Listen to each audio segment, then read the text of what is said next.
La société Buson a été créée en 1987. Nous sommes les leaders de la fabrication des plots réglables en polypropylène pour la création de terrasses extérieures de vie.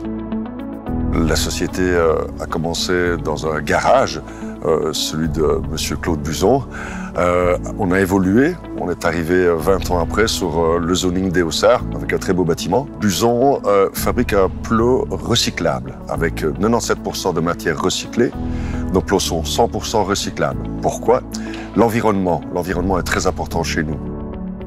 En 2015, nous avons réalisé notre premier bilan carbone pour vraiment mesurer l'impact qu'avait l'ensemble de nos activités sur l'environnement. Ce fut vraiment le point de départ en fait, de notre réflexion environnementale. D'ailleurs, on a été très étonnés des résultats. Par exemple, de la proportion significative qu'avaient les déplacements professionnels ou même le transport des produits finis par rapport à d'autres postes comme la consommation énergétique qui était vraiment très minime. Un plan d'action a été élaboré, on s'est tous réunis, on a créé un workshop pour trouver des idées pour minimiser l'impact. Par exemple, pour les déplacements professionnels, on a essayé de rationaliser les voyages. Donc, les déplacements ne se font que lorsque c'est absolument nécessaire. Les déplacements sont rentabilisés aussi vers plusieurs pays ou plusieurs partenaires. On ne voyage plus inutilement, on ne fait plus d'aller-retour pour démarrage de chantier. Quant au transport de produits finis, les commerciaux ont mis en place des conditions tarifaires beaucoup plus attractives en fait pour les commandes plus volumineuses. Nous avons aussi commencé à faire des départs directement de l'usine pour éviter tout transit inutile ici à Herstal.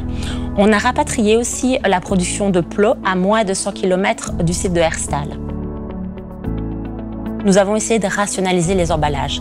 On avait plus de 250 emballages différents et ici, on n'en a plus qu'une trentaine. Donc, on a opté pour un carton neutre et plus respectueux de l'environnement. Nous nous sommes lancés dans l'obtention de la certification ISO 14001, surtout pour rester cohérent en fait, face à la nouvelle réflexion environnementale qu'on avait. En plan d'action, depuis 2019, on a emménagé dans des bâtiments passifs.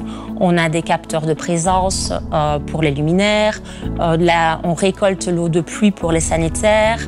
Nous avons aussi diverses actions de biodiversité. Une de nos priorités n'est pas finalement que le business, c'est aussi un art de vivre ici. Nous avons des plantations, nous cultivons nos légumes, nous avons 2 ruches. Voilà, c'est un esprit d'environnement. Donc on implique aussi l'équipe à pouvoir avoir cette philosophie. Depuis 2015, l'activité de la société a presque doublé, mais ça ne veut pas dire qu'on a doublé en fait l'émission de CO2, puisque nous avons mis un plan d'action en œuvre et que nous avons réussi à réduire en fait de 32% le CO2 émis par kilo de produits finis. Depuis 2015, nous sommes neutres en carbone grâce à une compensation qu'on fait à Madagascar. Donc nous avons notre propre pépinière où nous plantons chaque année des arbres en compensation par rapport au CO2 résiduel que nous émettons toujours. Si je devais conseiller quelqu'un qui fait tourner sa propre entreprise, oui, l'environnement doit être un de ses piliers, une des fondations, car c'est le futur.